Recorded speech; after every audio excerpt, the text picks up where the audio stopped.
ඔයාලටත් මෙහෙම අත්දැකීමක් තියෙනවා නම් මට කමෙන්ට් එකක් දාගෙන යන්න. මොකද මේක මට කීප වතාවක්ම වෙච්ච දෙයක්.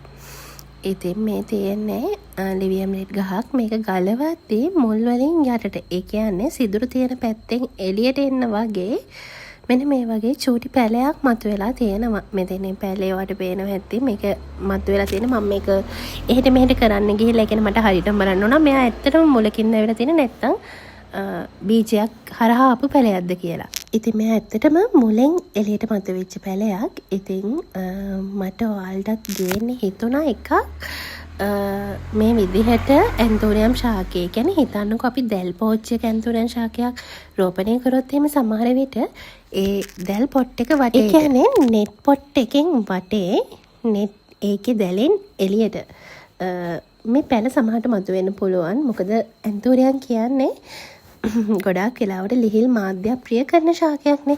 ඉතින් එයාගේ අංකුර ඔය කියන විදිහට මතුවෙන්න පුළුවන් සම්භාවිතාවක් තියෙනවා. ඉතින් අනිවාර්යෙන් ඔයාට මේ ගැන අත්දැකීමක් තියෙනවා නම් කමෙන්ට් එකක් දාන්න. ඒක මටත් උදව්වක් වෙයි. මොකද මම හිතන් ඉන්නවා මේක සම්බන්ධව දේවල් ටිකක් කරලා පොඩ්ඩක් ඉගෙන ගන්න. මෙහෙම වෙන්න පුළුවන්ද කියන එක. එතකොට අපිට පැල බෝ කරගන්න තවත් ක්‍රමයක් හොයාගන්න පුළුවන් වෙයි. ඉතින් ඔයාලගේ අත්දැකීම් කමෙන්ට් කරොත් එහෙම ඒක මට තවත් උදව්වක් වෙයි.